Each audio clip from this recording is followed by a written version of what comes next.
Welcome to today's episode of The Square. Before we get started, I want to introduce you to today's host, Punam Shallenberger, who is integral in helping us identify some of the stories and topics that are current trends today, and many of which we talk about on The Square. Punam, explain a little bit about what you do. Sure. Well, I'm lucky enough to work with the thought leaders across our firm to discover the new ideas and coming out of our sectors and share the stories that are shaping the future of design. Well, I'm excited to hear Punam as she jumps into a conversation in education with Steve Hulsey. Stay tuned.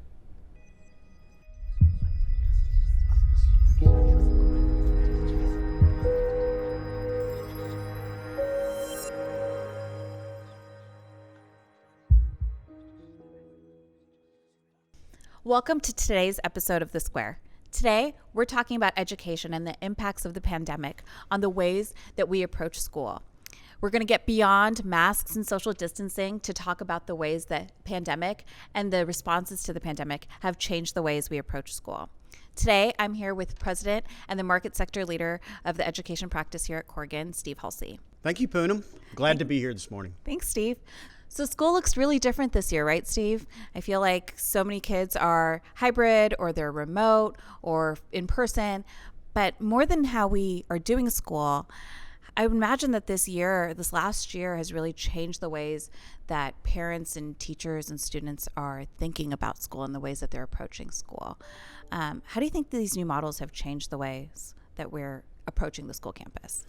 Well, in our education practice and working with our clients, this was it was over a weekend reaction for all of us, for us in the working world as well in the education world, that we had to adjust on the fly.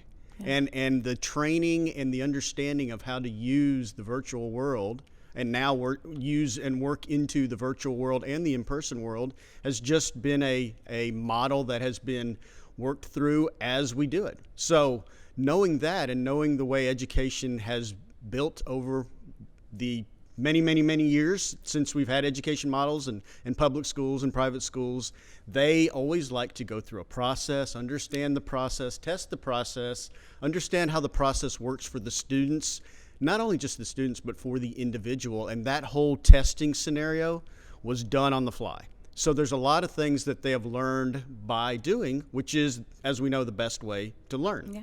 And learning by doing is how education has been formed since the day education started, whenever it started, practicing hands-on approach. And that's where we are now, is that they are now in the doing and investigating how the doing works better in some ways and how the doing doesn't work better, and tailoring that model. So from the spring into the fall is where that tailoring happened, and now it's being more tailored as we're getting in more students back into the schools and more students in person, and how to make that hybrid model work.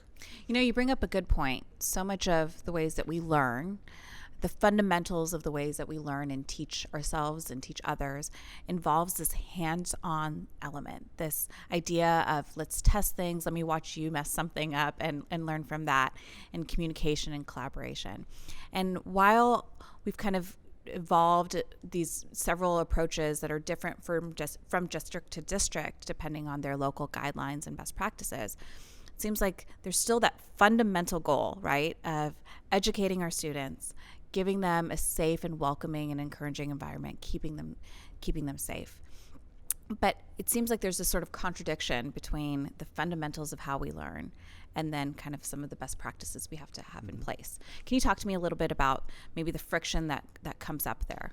Well, in the education of all students and the way we learned, its education model is the doing, the hands-on, the working through the problems, the being able to point and look and say, this is how you do it face to face. That's different in the virtual world. But on top of that, it's not just the learning; it's the social aspect of education that has been changed and will be changed. The social aspect, as we know, humans are social animals. We like to be with people. We like to talk to people. We like to be face to face. We learn from each other. Yeah. The facial cues that you get in this conversation like this, the understanding, the being able to tell reactions and how people are thinking, and being able to see the teachers being able to see the light and the light that comes on in a student when you're sitting here face to face and you say, 1 + 1 is 2, and you look at them and you can tell they get it. Yeah. Or you can tell just by their face that they don't get it. And that's part of what this model that we're in now, a hybrid model, is trying to adjust to, is the training for the students and the educators over a virtual platform of understanding those visual cues and then understanding the social cues from their peers and the students, other students with them, because we know we learn just as much from each other as we do from the educators, and being in that model of in person, going to school, social aspects of being with our peers as well as the educators is a critical part of the education process that this virtual model or a hybrid model is going to have to evolve to catch. Yeah. I know for me, working remotely, though I had elements of it before this pandemic hit, I know that there's still certain parts where I'm like, am I supposed to raise my hand during this Zoom call? Am I supposed to type my question in? How do you think this affects the way that students participate or even think of their own selves and abilities through their learning experience when it's virtual? Well, students, we did, as well as students. It happened over a weekend, and the virtual platform, we just had to adopt immediately and understand how to make it work. And all of us, as well as educators, have been evolving through that whole process about how education is going to work in a virtual platform. And it's training. Like I said before, the training and the understanding and the testing from the curriculum and departments of knowing here's the 1, 2, 3 of how we're going to teach this curriculum. Mm-hmm. Now we have to figure out not only the 1, 2, 3 of how they're going to teach the curriculum, but the 1, 2, 3 of how a virtual platform is going to work best for each individual student and each individual teacher, bringing into all the aspects of the curriculum points that they want to teach and the social cues and the social interactions in a virtual platform.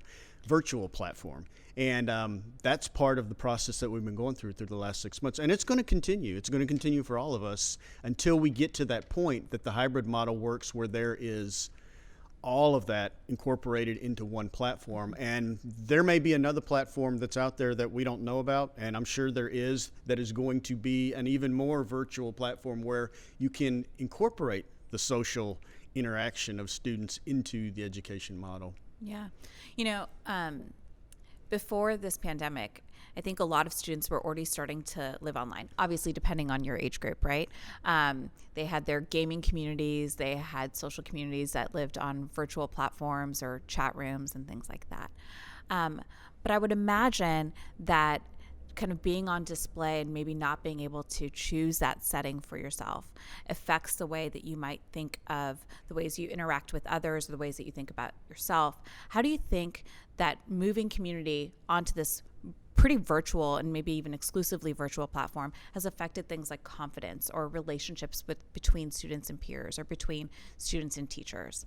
That's one of the education models that they're working through right now, because if you're in person, there are students that have certain personalities and there's students that have other certain personalities. And my daughter's a teacher and she teaches 3rd grade. And knowing that in person, those students that need that extra attention, that they're in the back of the classroom or the side of the classroom and she can tell they're just not getting it or they're not engaging, she's able to bring them in. When they're in a virtual platform, the problem is not being able to reach into there and engage them. It's just talking on a computer screen to each other, and learning or evolving our educational model to be able to interact and connect to that student directly and bring them into the virtual model is something that's needs to be worked through and is being worked through every day to make sure that no one gets left behind and every student is engaged in the process of learning in their own way.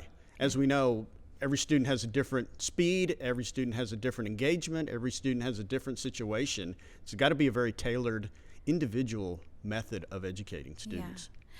So it sounds like, in addition to maybe lacking the feedback, right? Knowing, hey, am I doing a good job? Does the teacher like what I'm doing? Am I on the right track? Do my friends like me? There's probably also this, they're behind a screen, right? And so while schools have done an incredible job of mitigating distractions or even putting the right sort of inspirations in place, students now are sort of behind a screen where that sort of control or that sort of thought and research, and a lot of what you said, the decades of planning have not gone into planning the sort of environment behind that screen at home. So how have you seen that change the ways that maybe students are, the mental state that they're at when they log on, or their sort of attention span when they're logging on? How does the home life affect that? Well, in the districts that we've talked to and working in this model, as we know, there's parents that are very engaged and there's parents that aren't as engaged, and making sure that each student is engaged to their level, depending on their own home environment, is critical into this process. And that's what I was talking about, the individualized education. I really think that there's going to have to be more educators in the world moving forward in this virtual world, more teachers or more aides, or in order to engage every one of the students on that individualized level. In the home life, every parent has had to adjust as well. Every parent has had to adjust their whole world based upon this, everybody being home and the virtual education. And college, high school, even into middle school, they're much more adept at this change in the education world. When you get down to lower middle school and into elementary, that whole thing that we learn when we're very young about the social cues, the understanding our peers, the being in groups, the process of being able to sit and pay attention and learn and understand has not been taught yet. And that's part of the education model that I know districts are working through right now, is to find ways to engage those younger students to get those processes set in place as they move forward up the line. And then having the parents understand that this is different as well, and that you can't just go, here, little Susie, sit in front of the screen and do your class all day. They have to be the bridge right now. Yeah. The parent has to be the arm of the educator at home to be able to help those younger students stay engaged, go through the process, ask questions, not just meld into the background. That's part of the process as well, that I said about the teacher being able to see the student in the classroom, that seeing them on the computer, we can see each other's face, but the engagement is what parents need to help with. And that's part of what's going to adjust as we go into a virtual and environment for education. Yeah. So I would imagine that being at home, their home isn't necessarily set up in the same way that their classroom is. Right. And perhaps if there's any stressors at home, and I know you mentioned that right now parents are kind of taking on the burden and absorbing some of the stress of society or having to homeschool their child. I would imagine that kind of all affects the ways that we learn. And then you mentioned that every student learns differently and everyone's home life looks different. How do you think that this will impact us when we do kind of return, whenever that happens, whatever that looks like? What do you think this means for a class and a student body that returns and has had a variety and a spectrum of, home experiences in terms of what it'll be like when we come back to the classroom? Well, unfortunately, they're all going to be different. Mm-hmm. So everybody's there's some that are going to be on level, there's some that are going to be above level, there's some that are going to be below level.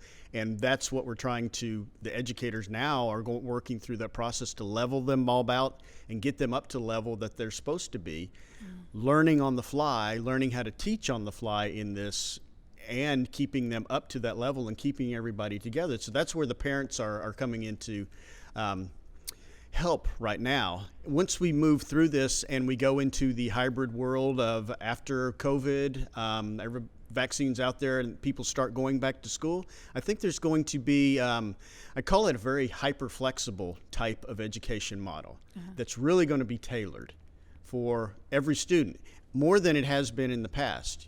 Teachers engage every student on their own level in the classroom, and they're going to do that more as we move into the future, and parents are going to demand that too. I think, because some of them are used to this model, some of them are into this model and like it going back and forth. Some of them aren't as flexible with the way they used to. So it'll mean the hyper flexibility of not only the education model for each student, but the education model for each household based upon the individual parents' needs, work schedules, things like that are flexible. I think a education model in the future is going to be very much a we'd call it a concierge service, Yeah. where it's tailored to individual families more than it has been in the past, where school would go from 8 to 3. Now it may go from 7 to 7, and that tailoring is what districts are working their way through right now in order to adjust to everything that's going on in the world and the future. Steve, this sounds really hard. I mean, it sounds like, so you have a bunch of kids coming back whatever that looks like, right? All at different levels of what has actually been learned over the past year, however long. And then a variety of confidence levels, probably, right? A variety and a spectrum of engagement. And then layer on top of that this expectation that education is going to become even more personalized to their student. Seems really, really hard. How do you see this impacting the ways that we design or the curriculum and just the ways that we think about school now? Well, I will say, in talking to one of the districts we work for, it is hard. And just as we have experienced in our professional lives, staring at the computer screen all day, talking to people, engaging with our teams and our peers, at the end of the day, you're very tired. Yeah. You're very tired from eye strain, staring at the computer, things like that. What's happening now is that the educators have that. Yeah. And to think about that, we engage a couple people in a meeting or a conference call, but the educators are now engaging 20 students all day long, every day. What's going to change in the future, I think, from an education perspective or from a teacher perspective, is there's going to have to be more processes put in place in this hybrid world where there's going to need to be more. As I said before, there's going to need to be more educators in order to make this work, because the stress on teachers now is incredible. And they do an incredible job with the resources that they have now. But the building of the stress every day, they're going to need more relief, if that makes sense. More breaks during the day, more place to just step back, decompress. So I think that'll adjust the way schools are set up, that there's going to be more teacher areas where teachers can go, and inside outside space, or just a break room to go for 20 minutes, more than their off period they have now, but in every 2 hours or something like that. So that engagement will happen. The same thing with students is that the students, even in a hybrid model, when they're at school, the students will need more of the same thing. So more of the inside outside connections is going to be critical to breaking away from the computer and being able to turn around and open up a door and have fresh air from outside and just go outside and sit in the grass for 10 minutes. Things like that is going to be part of more of the process than it has before. Yeah. You bring up an interesting point about teachers, right? We talk a lot about students. We talk a lot about kids. And are they learning? Are they not learning? Do they feel engaged? Are they getting enough exercise? But teachers have kind of become this forgotten group that we just don't talk about enough. Yeah. And last year, Corgan did this study on what teachers want from their workspace. I mean, the school is their workplace. And, recognizing that teacher satisfaction really can be tied to the ways and the outcomes that we see for students.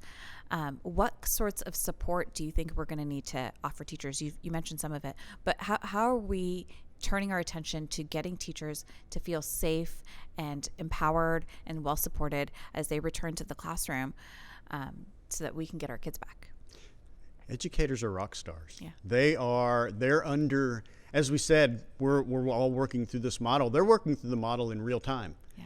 And keeping the students up and to the pace that they need to be at, and moving them forward. So in the future, as I said, there's going to be whatever level that might set for each district or each college, about more educators, more aides.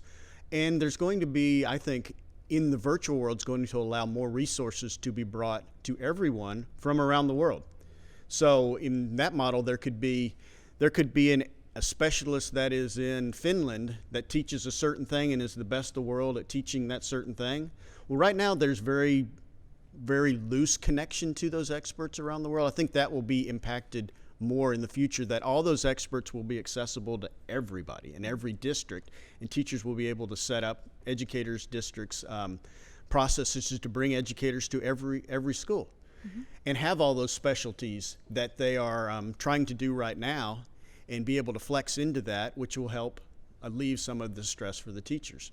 The educators also, you talked about their environment and liking their environment from the survey we did, and their workplace where they are. The break spaces, as I said, are going to have to be augmented for them in order to be just not a place to go have lunch, but a place for decompression, a place to just go sit in the dark if they want to, go sit outside under a tree, things like that, so that their satisfaction with work and their satisfaction with educating students, that's what they do, that's their profession, but making sure the stressors of this new life doesn't drive them out of the profession because it just becomes too stressful. Yeah.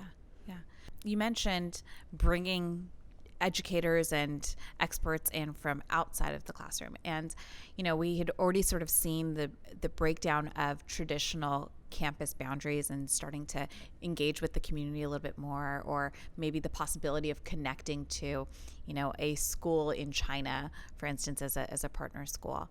How do you think this is going to change the ways that we think of the campus boundary and the ways that it engages with the community going forward? I don't think there will be campus boundaries.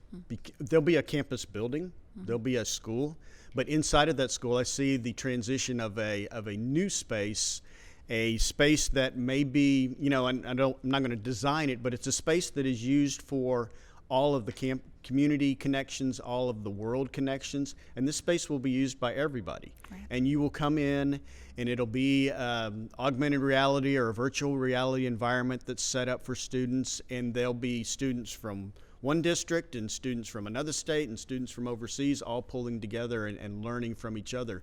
Technology is going to help us do that. Technology is going to help the educators do that and bring those resources together more than we've seen in the past and more that we have even imagined.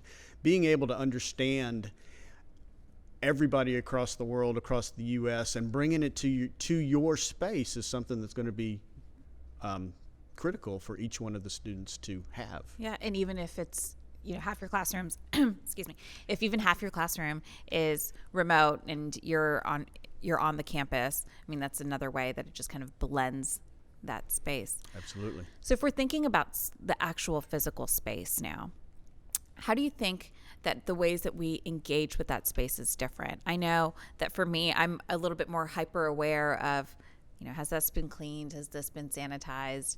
Am I allowed to go here? How do you think that is going to change the ways that students and teachers actually engage with their physical environment through this pandemic and because of the initial responses we're seeing from it? Well, they have the process of cleaning the classrooms, cleaning the schools down now. Yeah. The ones that have gone back to in-person learning or a virtual model. Yeah. The teachers, and another part of the stressors that are on the educators' lives right now is that in between classes, they wipe down the tables, they wipe down the hardware door handles, they have masks there for students that may not have a mask or got one dirty.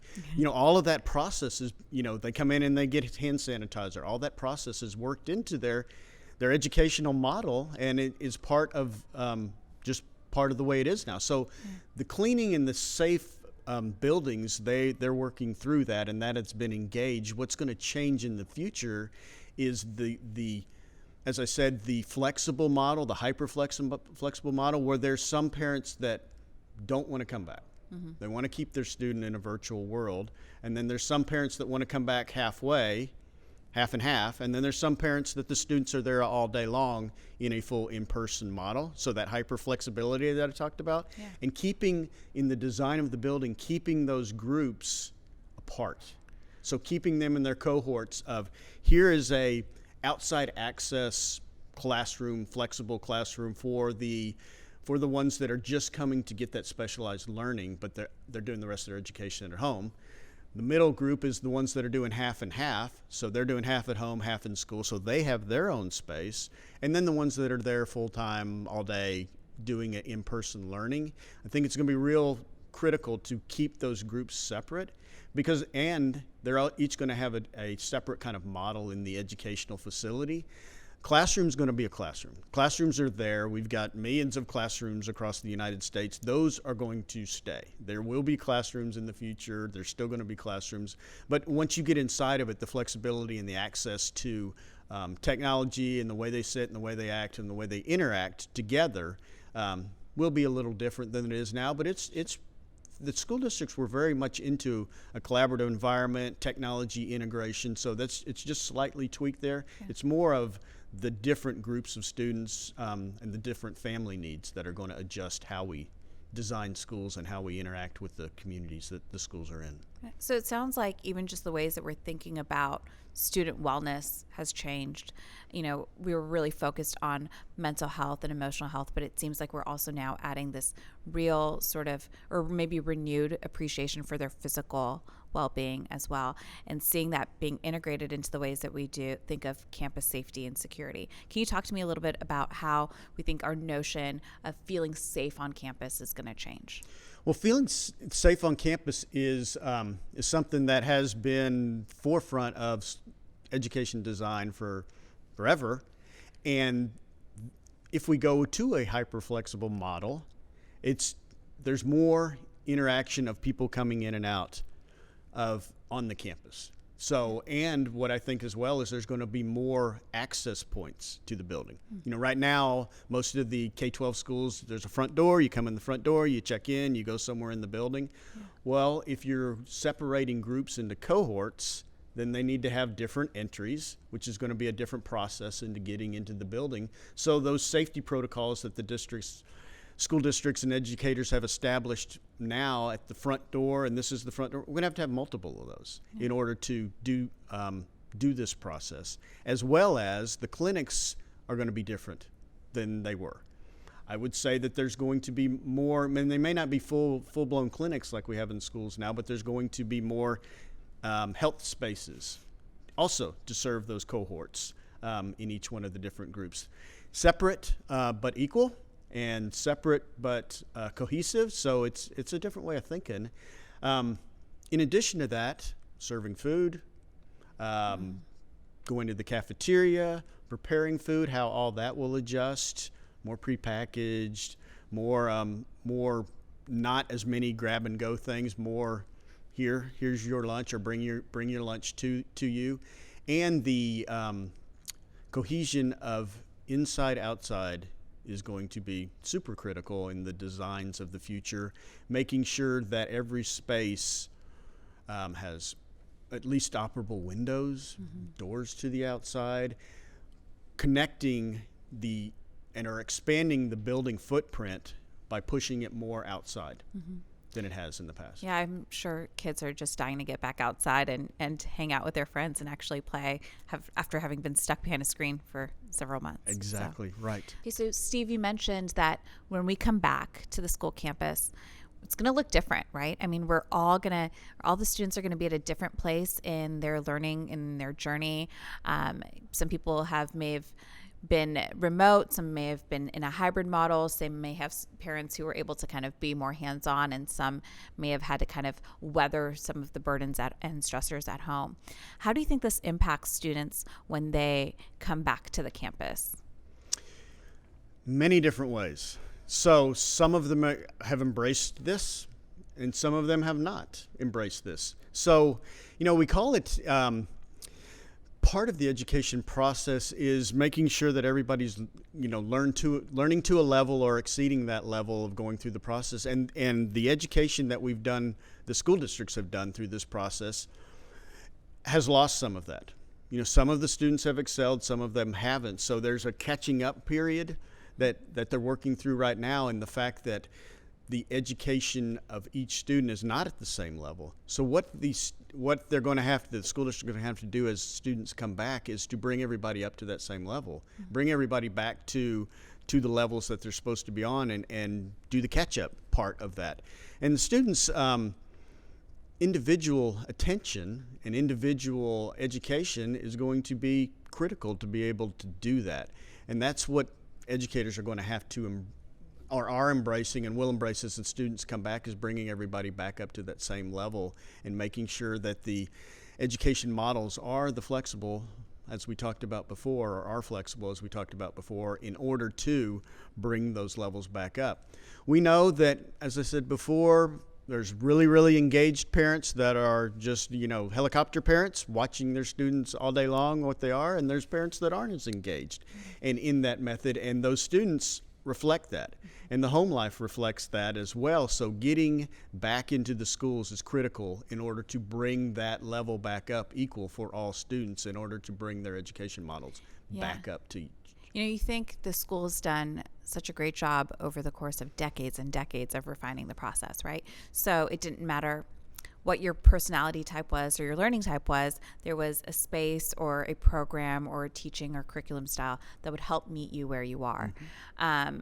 But now when you're behind the screen and there's just one way to learn, at least for the foreseeable future, or one-ish way to learn, and you have an environment that's not specifically designed to meet your need, how do you think that affects a student in terms of his or her confidence or sort of approach when he or she returns back to the campus? Well, the emotional toll on the students is going to be big. Yeah. The ones that have fallen behind, that haven't kept up with the other ones, and going to see their peers and seeing their peers are 3 weeks ahead of them on this thing that they haven't got yet is going to be great. School districts are going to have more counseling, more interaction, more training of all of the students to understand that everybody's learned at a different level. Everybody learns at a different level, and it's been even more exacerbated by them not being there together to understand that, and they'll all come back together, and then all the other students will see that. So the whole psychological address of the student's perspective of school with their peers and with the education model of bringing everybody back together is going to be a critical part of this process, so that each student are on the same level, not only in the education process of learning, but also in the psychological process of being with each other. Yeah.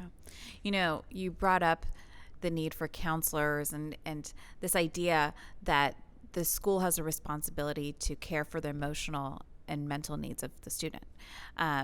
We don't just go to school to learn yes, we need to learn our algebra and our social studies, but there's so many things we get from the school campus, right? It enriches us socially. There's some compassion there and there's care there. I know I used to look forward to going to school for so many more reasons, right? What are some of the reasons that you think students may be missing the school campus beyond just that learning that can happen in a virtual classroom? What are some other elements that we should be aware of that students might be missing? Well, it's the social aspect of going to school and being with your friends and your peers and just being together, being out of the house. And that's something I think that's also going to change in the future, is that schools are the neighborhood center, the community center of the neighborhood. That's going to be even more compacted or impacted in the future, because they're going to be more of a community center. They're going to be more of a resource for the community, for the students to be out there, be engaged with the other students, parents to be engaged with each other and be engaged with the administration and the educators, because lots of students now have used those, or the schools supply them breakfast, lunch, and dinner year-round, and that's where they go to supplement their food at their house.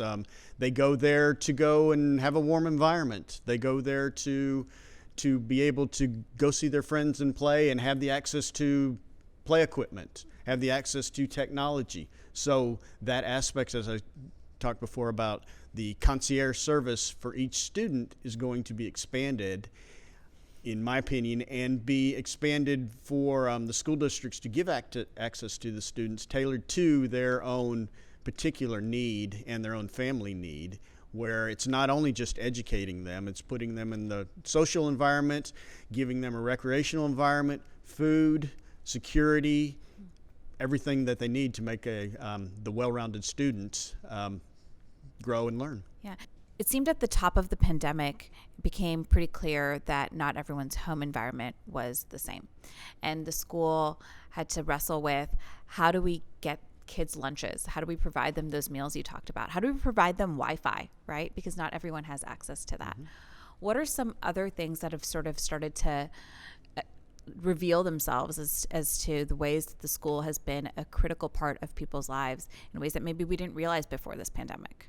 Well, we knew that they were the cultural center of many communities, and that's where the students went. That's where they go to hang out. That's where they went to get their meal. But you're right, the districts have evolved over this last 6-7 months to be able to expand their being the center for the student environment, if that makes sense, and being able to get them hotspots so they can have Wi-Fi at home, being able to get them the laptops and the technology that they need to use the Wi-Fi at home, delivering meals to their doors, which many districts have.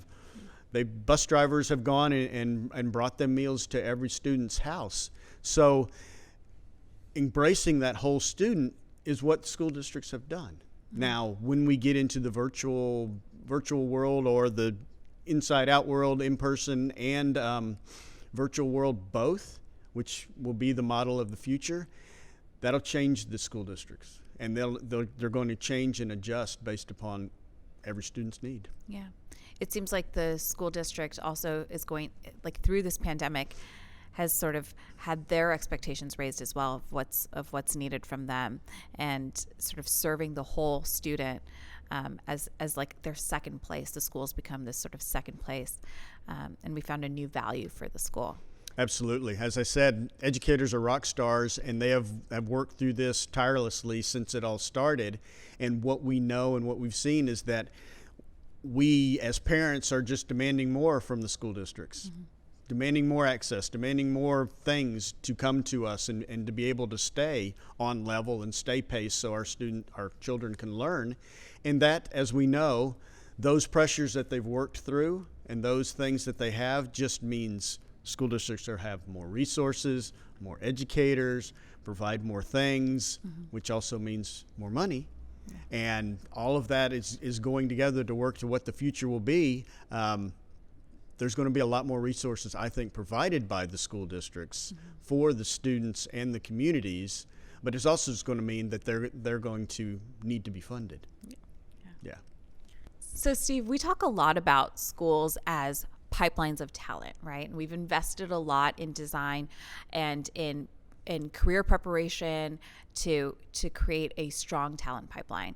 How does this pandemic change the ways that we might think of that? Does it affect our pipeline of talent in the future?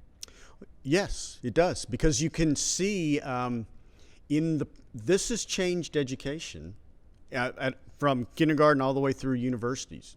And it's changed, and it was, as we said, it was a learning on the fly, an adjustment in process. So there is that process that needs to be worked through that's going to take a year or two in order to understand a virtual world and a hybrid world and how to reach every student. So that period that we have, that we're in right now, of the investigation, the learning, the changing the processes, is affecting everybody all the way through the whole level.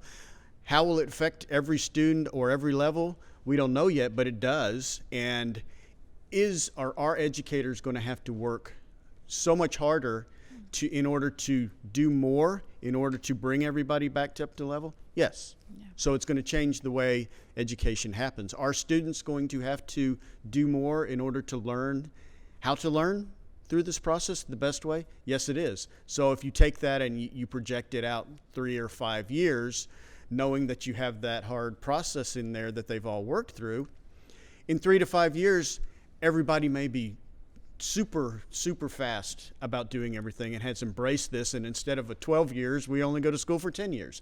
I don't know what that will be, but there will be an effect all the way through the process and all the way through colleges, as well as the kids or the students that graduate from college going into the professional world, into their professional life. Mm-hmm. It is an adjustment. It has affected how that all works. And the process of, it's not really catching up process, but the process of adjusting in order to get back to level that they were in February, March of this year has to be worked through. And it has to cycle through the whole system. And that's going to change us for 5-10 years, forever. So we've talked a lot about the role of the school and how it supports students and teachers and parents and communities socially, mentally, emotionally. It's so much more than just a classroom to learn in. It's a place that cares for our whole self. Mm-hmm. And so as we think about the future of school design and school curriculums, what are some of the key things that you think educators and design needs to keep front of mind if we're going to recognize that we are different? We're going to be different when we walk in through our classroom doors next. What are some key takeaways?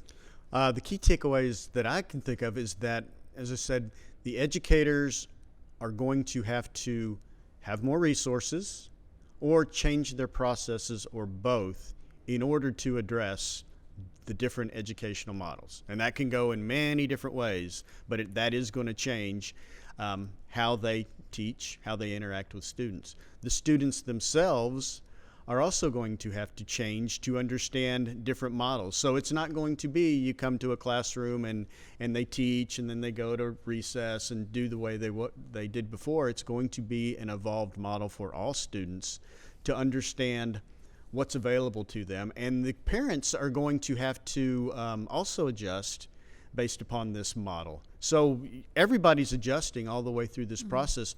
What I see is all of it is that it's more from everybody in order to understand the hybrid model that we're going to have moving into the future.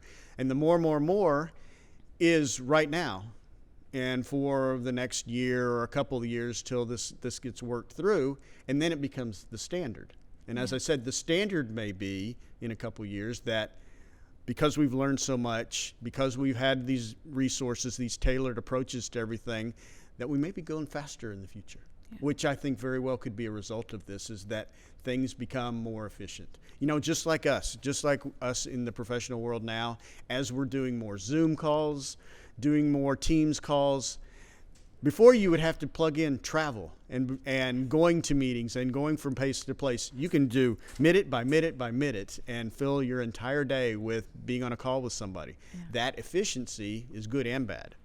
It's good because it's efficient. It's bad because you don't get a break and it's mentally exhausting. So working through that process in the next few years will, I think, make education better and definitely different.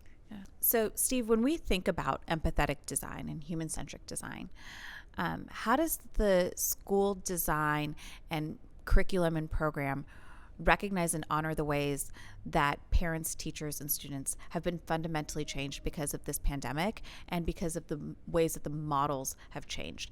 You know, the people walking through the campus doors are not the same as the ones who left before the pandemic.